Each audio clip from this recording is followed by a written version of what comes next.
Hola, ¿cómo están a todos? Un abrazo a la distancia. Bienvenidos amigos, amigas que están en directo ahora sintonizando. Y para los que después van a engancharse aquí en la red, un abrazo virtual gigante. Ojalá que se estén cuidando y ojalá que podamos ser parte de la solución y no del problema. Dios está con nosotros siempre, ¿sí? Y bien, vamos mirando allí en la palabra de Dios, siempre decimos Biblia, papel y lápiz para que puedas anotar, para que usted pueda seguir después llevarlo en su casa y poder volver a mirar sobre lo que vamos a leer ahora, ¿sí? Vamos a buscar en uno de los evangelios, ¿sí? Hay 4 evangelios que describen a Jesús de distintas aristas, ¿no? Podríamos decir de distintos puntos cardinales. Y uno es Mateo. Y Mateo habla en el capítulo 14, si me acompañan, vamos a hablar de un tema muy actual que parece que no sucedió nunca. Sin embargo, nos vamos a dar cuenta que esto es totalmente normal en esta dimensión de espacio-tiempo. Bienvenidos a todos. Mateo 14, verso 13, ¿sí? De la palabra de Dios. Dice lo siguiente. Oyéndolo Jesús, se apartó de allí en una barca a un lugar desierto y apartado, y cuando la gente lo oyó, le siguió a pie desde las ciudades. Bueno, si lo leemos así simplemente, no sabemos qué escuchó Jesús, pero un par de versos anterior, un versículo anterior al 13 dice: entonces llegaron sus discípulos y tomaron el cuerpo y lo enterraron y fueron y dieron las nuevas a Jesús. Bueno, voy a tratar de poner en contexto. Está hablando de el sacrificio de la muerte de Juan el Bautista, ¿sí? No voy a ahondar en los detalles de su muerte, pero sí quiero decir que esto le llega a oídos. Dice claramente que los discípulos de Juan el Bautista lo enterraron, ¿no? Y llevaron las nuevas a Jesús, fueron inmediatamente a Jesús. Esto fue lo que escuchó. Y quiero también poner en contexto algo. Juan el Bautista no era cualquier persona, era primo de Jesús. Y de muy pequeñito, ¿sí? Aún en el vientre, ¿sí? Porque tenían derecho a vivir en el vientre, aún desde el vientre ya se conocieron. Dice que cuando fue María a visitar a su prima, saltó de alegría, porque bueno, que lo había conocido. Me imagino, con sus primos, ¿quién no tiene primos? Habrán compartido muchas cosas, quizás juegos, habrán visitado. No dice, no trata todos sus pormenores, pero a esa edad ya de 30 años, bueno, es asesinado, ¿no? Simplemente por el hecho de hacer ver a las autoridades que estaban errando blanco, que estaban en pecado, y eso lo llevó a la muerte. Pero él nunca se desdijo, ni tampoco vendió ningún principio. Lo que es pecado, te guste o no te guste, y él, eso es lo que reclamaba, ¿no? Que se pudiera vivir una vida conforme a la palabra de Dios, ¿no? Esto es lo que escucha Jesús. Y esto es lo que muchos en este tiempo, un año y medio ya, se ha escuchado y a veces se ha normalizado, pero en realidad es algo común. Se ha ido escuchando estas voces de, bueno, perdimos a un familiar por esta pandemia tremenda, mundial. Este es mundial, ¿eh? Este es mundial. Acá no se escapa nadie, de ningún color, ¿sí? Y, y estas noticias que llegan desde lejos de personas muy queridas, a todos nos ha pasado. De alguna manera u otra hemos perdido a gente muy querida, muy amada. Y esto es lo que escucha Jesús. Pero lo que vamos a intentar de aprender es cómo Jesús toma estas emociones y a dónde las lleva. Mire, cuando escucha esto Jesús, lo primero que hace, oyéndolo Jesús, escuchas, sabe que su primo ya ha partido, no está más en esta tierra, y él se apartó de allí en una barca, en una barca, se apartó a estar con su Dios. ¿Sí? Y en realidad este es lo primero que tenemos que hacer. Cuando nosotros tenemos un problema que no podemos, que no está dentro de nuestras manos, porque todo lo que está dentro de nuestras manos podemos solucionar algo. Por lo general, muchas cosas se nos escapan de las manos. ¿Qué es lo que hay que hacer? Y traérselos a Dios. Él se lo llevó a Dios Padre. ¿Qué llevó a Dios Padre? Sus emociones. Él tenía que hacer un duelo. Miren, ¿qué es la definición de duelo? Es una respuesta emocional de una persona ante la experiencia de una pérdida. ¿Sí? Es tratar de ordenar las emociones. ¿Sí? Porque nos duele perder algo. O hablamos de familiares, una pérdida física de alguien, no va a estar más. Pero nos duele también, hay personas que tienen que apuntarle un miembro para que pueda seguir viviendo y no es fácil que te digan que sea que te van a apuntar un dedo porque es difícil y eso es parte del duelo, es poder manejar esas emociones. Porque ahí comienza lo que llamamos el luto. ¿Y qué es lo que es el luto? Y el luto es aprender a vivir, porque la vida sigue, ¿sí? Aprender a vivir sin eso que hemos perdido.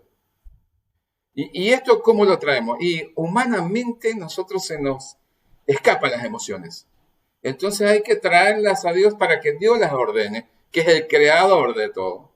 Nosotros somos cuerpo, alma y espíritu. Entonces Dios creador nos sabe así y como creador, Él sabe cómo nosotros, si nos ponemos en sus manos, ponemos nuestras emociones en sus manos, entonces Él sabe guardar esas emociones y canalizarlas, ¿sí?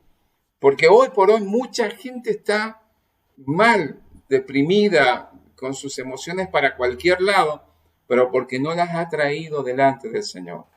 Tus emociones, no sé lo que traes, preocupaciones por economía, preocupaciones por relaciones interpersonales, preocupaciones por enfermedades.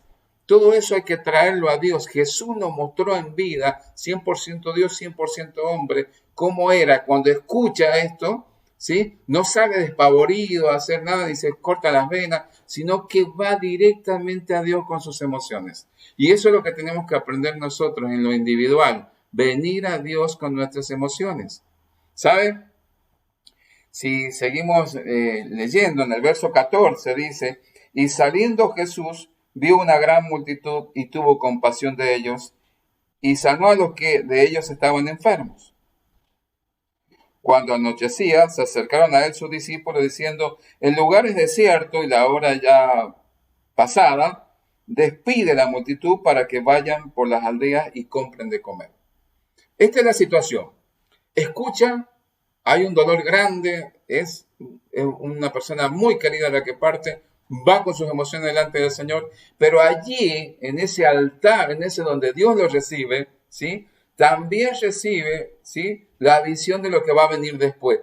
Él ya hace el luto, hace el duelo, ¿sí? Él sabe que la vida continúa, pero ya no va a estar Juan. Pero allá afuera, cuando sale, se encuentra con una multitud de gente que lo está esperando, que tiene muchas necesidades, y hay enfermos entre ellos, y dice la palabra que Él los sana. ¿Sí? Entonces, cuando usted esto habla de la alimentación de los 5.000, dice que Él lo que hace es sanar a los enfermos. De pronto comienza a oscurecer, ¿sí?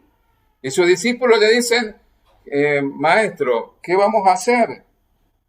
Porque son muchos, despídelos para que se vayan a sus casas y compren algo, porque ya los shopping van a cerrar, entonces los almacenes, los mercados cierran, entonces que vayan a comprar algo. Esto es lo que los discípulos entienden, ¿sí? Porque acordémonos de algo, el que se apartó para buscar a Dios fue Jesús, no sus discípulos. No dice así el texto, dice que Jesús fue. Los discípulos no se apartaron porque estaban aprendiendo de su maestro y él estaba mostrando con sus hechos y actitudes cómo debían, manejar. Estaba formando el carácter de ellos, como está formando nuestro carácter. ¿Cómo debemos manejar las situaciones? Aprendamos, ¿sí? de Jesús, cómo maneja las situaciones.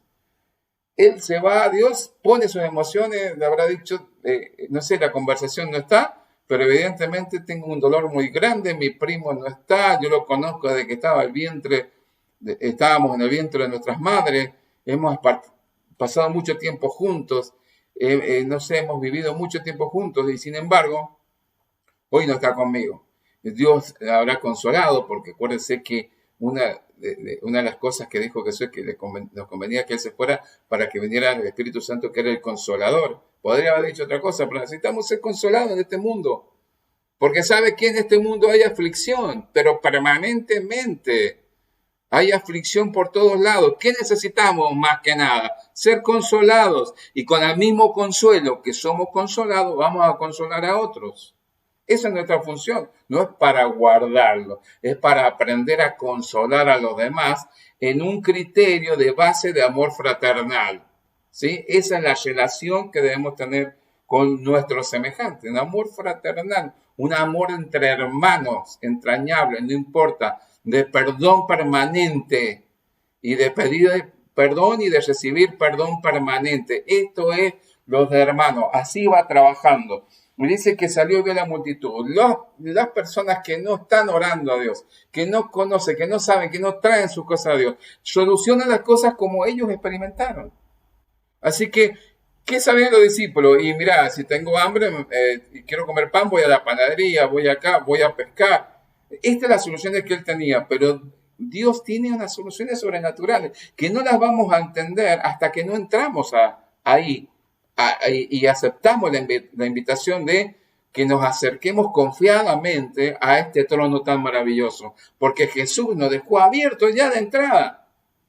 Ya Jesús nos dejó abierta la entrada al Padre. No tenemos que pedir audiencia. Él está a las 24 horas para todos y no tiene límites ni tampoco hay problemas con tamaño, ni más chiquito ni más grande. Él te va a recibir y te va a escuchar siempre. Ese es el Dios que tenemos. Y sabes, dice que, verso 15, léalo conmigo. Cuando anochecía, se acercaron a él sus discípulos diciendo, el lugar es desierto y la hora ya pasada, despide a la multitud para que vayan a las aldeas y compren de comer. Jesús les dijo, no tienen necesidad de irse. No tienen necesidad de irse. A ver, dadles vosotros de comer, les dice a los discípulos.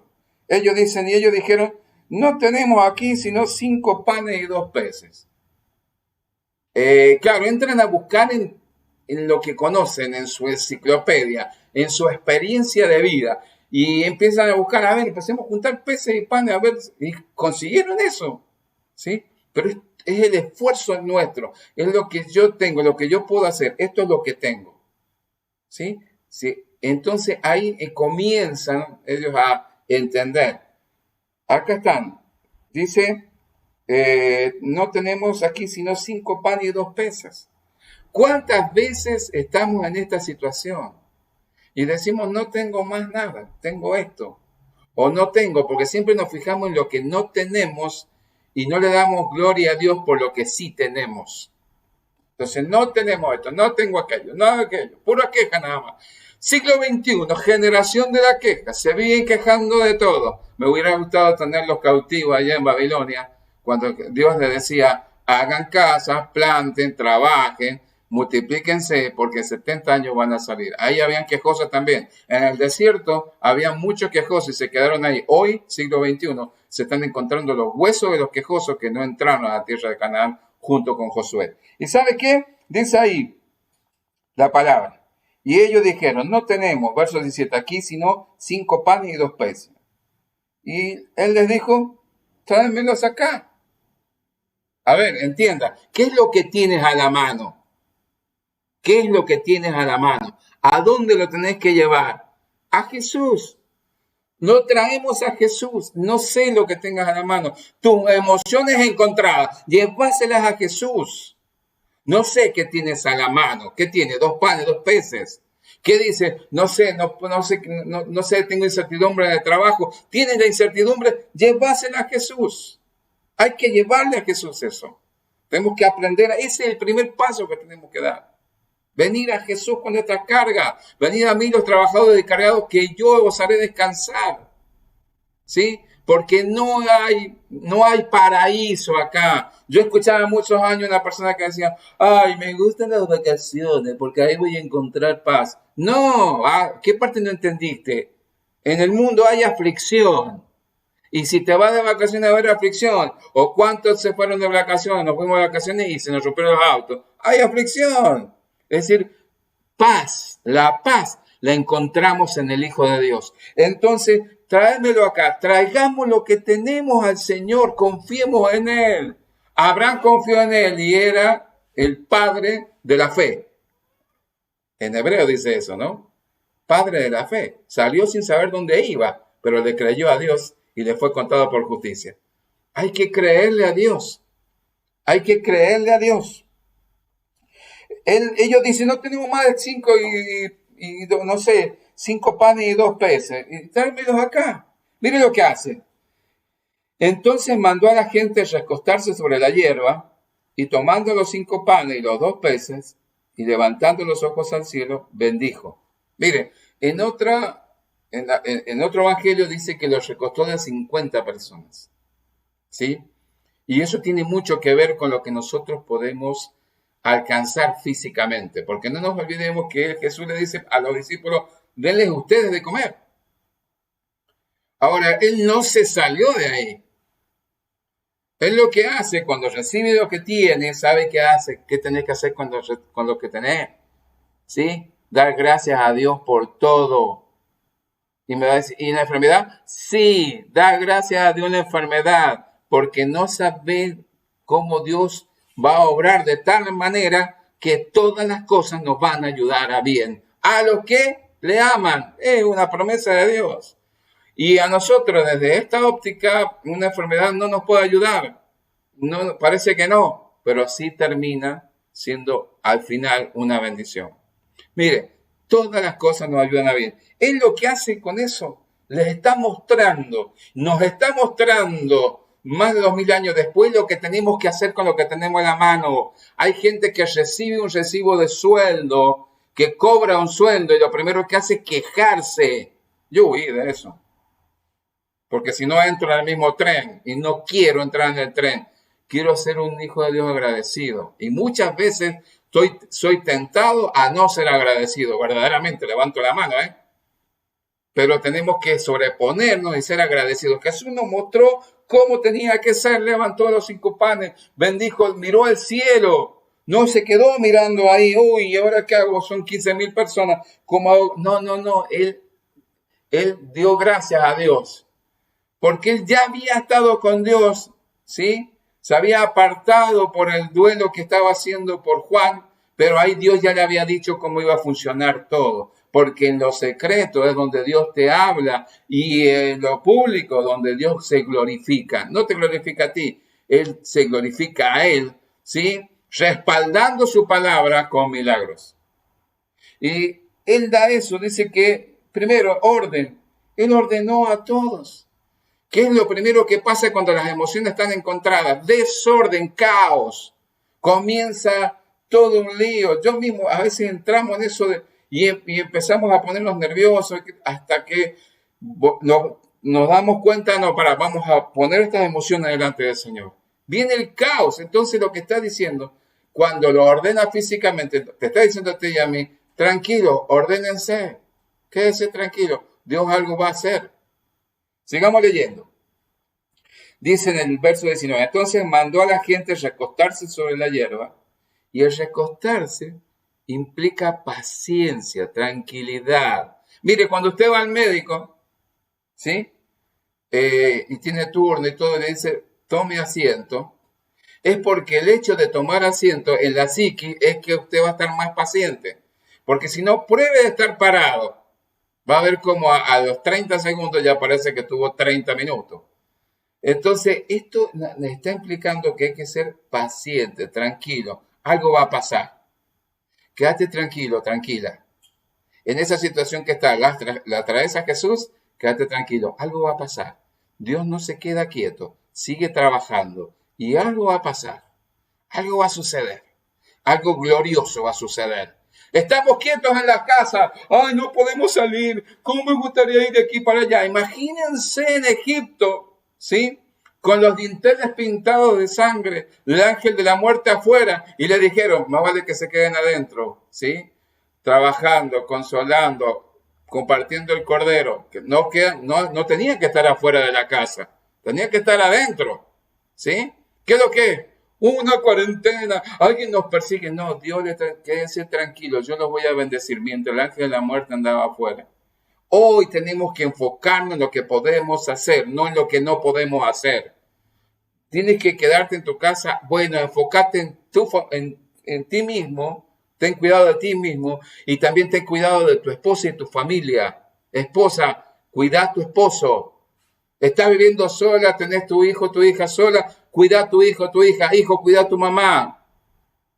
Vivir solo con tu hijo, hijo, cuida a su papá, papá, cuida a su hijo. Es cuestión de empezar a que nosotros mismos comencemos a esperar en Dios. Esperar en Dios es lo más maravilloso que nos puede pasar. Porque sabes que Dios no defrauda, el hombre defrauda, yo defraudo, todos defraudamos, Dios es fiel y no defrauda. Y dice que, levantando los ojos al cielo, bendijo y partió. En otra versión dice, y dio, dando gracias, lo partió y dio los panes a los discípulos. ¿A quién le dio? A los discípulos. Porque la orden fue, denle ustedes de comer. Entonces le mostró el proceso por el que tienen que pasar para que después puedan repartir lo que Dios quiere hacer. Entonces dice, y dio los panes a los discípulos, y los discípulos, ¿a quién? A la multitud. ¿Sabes por qué? Porque Dios necesita de nosotros, necesita nuestra mente, nuestros brazos, nuestras manos, nuestros pies. Dios es espíritu y necesita que nosotros físicamente podamos llevar adelante la obra de Dios. Entonces eran los discípulos. Era más fácil decir, bueno, vengan, pasen por acá, formen fila. 3 horas de fila, formen fila, vamos. No, los juntó a 50, los sentó a todos, mandó a los discípulos y los discípulos fueron los brazos, las manos, los pies de este Dios tan grande. ¿Qué quieres ser tú? ¿Un colaborador de Dios? ¿Un quejoso contra Dios? ¿Cuál es tu actitud en función, cuál es mi actitud en función de la situación que estoy viviendo? ¿Cuál es? Si sigues quejoso, te quedas en el desierto. Si sos agradecido, vas a encontrarte con un Romanos 8:28. Todas las cosas ayudan a bien. ¿Y sabes cómo termina la historia? La historia termina. Y comieron todos y se saciaron, ¿sí? Mire, esto de comer todo y saciar quiere decir que cada uno en su apetito lo sació. Entonces, si había niños, no puede tener el mismo apetito que un varón, y un varón que una mujer de distintas edades. Había familias de distintas edades, mayores, todos se saciaron. Todos se saciaron. O sea, todos dijeron, basta, no quiero más. ¿Viste? Cuando uno está sirviendo y ya dice, no, ya no quiero más. Eso para el que está sirviendo y el que ha preparado todo es maravilloso, porque dice, están saciados. Entonces Dios va a saciar, va a abundar, va a sobreabundar, porque Dios tiene el poder de hacer milagros sobrenaturales. Pero cuando nosotros entramos, ¿sí?, por el camino de la bendición y el agradecimiento. Dice, y comieron todos y se saciaron. ¿Sí? Pero no termina ahí. Y recogieron lo que sobró de los pedazos, 12 cestas llenas. Y después cuenta cuántos fueron los que comieron. Siempre nos quedamos con estos últimos versículos, pero no entramos por el camino de la bendición. Para poder llegar a saciar todo, y no tiraron nada, sino que juntaron todo, ¿sí? Evidentemente para después o para darlos a otros, no sabemos, para repartir, porque Dios no es un Dios egoísta, ¿sí? Si tú eres egoísta, eso no viene de parte de Dios. Dios es un Dios generoso. Y generosamente dio para que todos se saciaran. Con el maná del desierto pasaba lo mismo. Había que buscar por día, cada día tenían que tomarse el trabajo de buscar el maná, que era alimento de los ángeles. Y cada uno, ¿sí?, cada familia y por cada uno, lo que les saciaba para ese día. Dios te va a saciar, Dios te va a cubrir, Dios te va a guardar. Dios va a hacer algo sobrenatural, pero cuando tú entres por el camino de la bendición. ¿Querés quedarte en el camino de la queja? Ese va a ser tu problema, no el mío. hay que aprender y reaprender lo que aprendiste mal.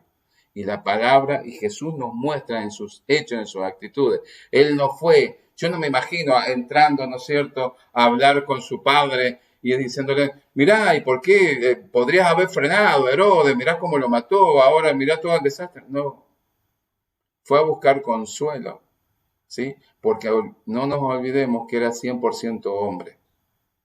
Y él tiene que haber extrañado a su primo. O no extrañas a esa persona que no está, que es amigo, o amiga o pariente, que ya no está y que se llevó esta peste. ¿No la extrañas? Bueno, Jesús también. Llevó sus emociones, llevó su vida, dejó todo ahí delante de la presencia de Dios. Dios, ayúdame con esto. Fue también de Getsemaní. Pasó lo mismo, dejó sus emociones, todo, toda su voluntad en la voluntad del Padre. ¿Y sabe qué? Ahí Dios le avisó. Allá afuera hay mucha gente con necesidad. Tú no puedes tener compasión de nadie si no conoces a Dios. Tú no te puedes compadecer de nadie. Tú tienes lástima. Por eso no es compasión. Eso no es misericordia. Eso es lástima. Pero la compasión y la misericordia la obtenemos cuando venimos delante de la presencia de Dios. ¿Qué queremos decir con esto? Es necesario en este tiempo venir a Dios, así como estamos.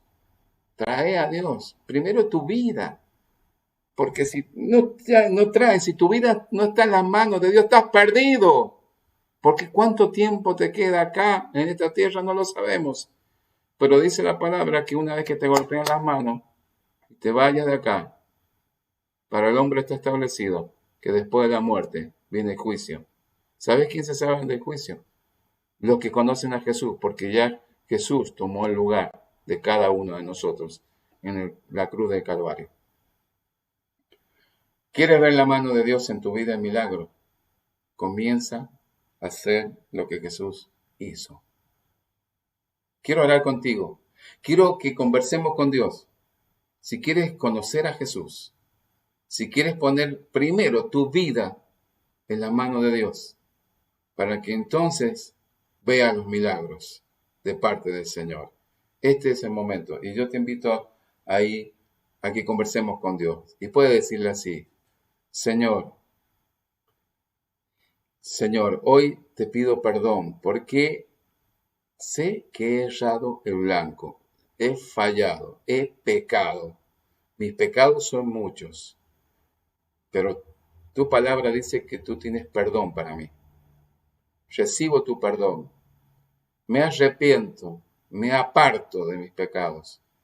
Lávame con tu sangre de toda mi maldad. Tú eres Señor y Salvador, lo reconozco. En el nombre de Jesús. Amén.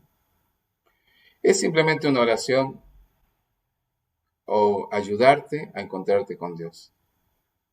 Y si te has encontrado con Dios, ya no eres más una criatura, sino eres un hijo, una hija de Dios. Y tienes la posibilidad de venir a Él con tus emociones, con tus problemas. Y no, como dijimos anteriormente, no hay tamaño de problemas ni de emociones. Y ponerlas delante de Dios. Que Dios te bendiga mucho ricamente.